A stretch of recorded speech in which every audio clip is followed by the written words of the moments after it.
ಮೂರನೇ ದಿನ ಕೂಡ ಬಂಗಾರದ ಬೆಲೆಯಲ್ಲಿ ಇಳಿಕೆಯಾಗಿದೆ. ಇಲ್ಲಿ 22 ಕ್ಯಾರೆಟ್ನ 10 ಗ್ರಾಮ್ ಚಿನ್ನದ ಬೆಲೆ ನಾವು ಚೆಕ್ ಮಾಡಿಕೊಂಡಾಗ 79,600 ರೂಪಾಯಿ ಆಗಿದೆ. ಅದು 79,600 ರೂಪಾಯಿಗೆ ಇಳಿಕೆಯಾಗಿದೆ. ಇದು 22 ಕ್ಯಾರೆಟ್ನ ಚಿನ್ನದ ಕಥೆ. ಇದು 24 ಕ್ಯಾರೆಟ್ ಅಥವಾ ಅಪರಂಜಿ ಅಂತೆಲ್ಲ ಕರೀತಾರಲ್ಲ, ಆ 10 ಗ್ರಾಮ್ ಚಿನ್ನದ ಬೆಲೆ 86,840 ರೂಪಾಯಿಗೆ ಇಳಿಕೆಯಾಗಿದೆ. 88, 89, ಇನ್ನೇನು 90 ಮುಟ್ಟೇ ಬಿಡುತ್ತೇನೋ ಎನ್ನುವವರೆಗೂ ಕೂಡ 24 ಕ್ಯಾರೆಟ್ನ ಚಿನ್ನ ಹೋಗಿತ್ತು. 10 ಗ್ರಾಮ್ನ ಬೆಲೆ ನಾನು ಮಾತಾಡ್ತಾ ಇದ್ದೀನಿ ಇಲ್ಲಿ.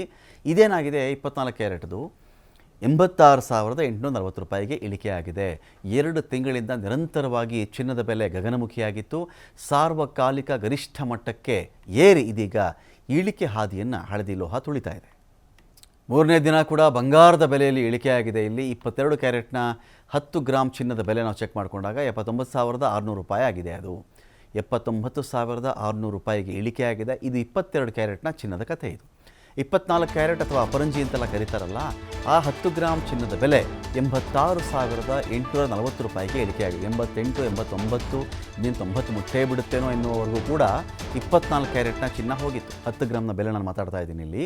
ಇದೇನಾಗಿದೆ, 24 ಕ್ಯಾರೆಟ್ದು 86,840 ರೂಪಾಯಿಗೆ ಇಳಿಕೆಯಾಗಿದೆ.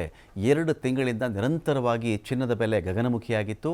ಸಾರ್ವಕಾಲಿಕ ಗರಿಷ್ಠ ಮಟ್ಟಕ್ಕೆ ಏರಿ ಇದೀಗ ಇಳಿಕೆ ಹಾದಿಯನ್ನು ಹಳದಿ ಲೋಹ ತುಳಿತಾ ಇದೆ.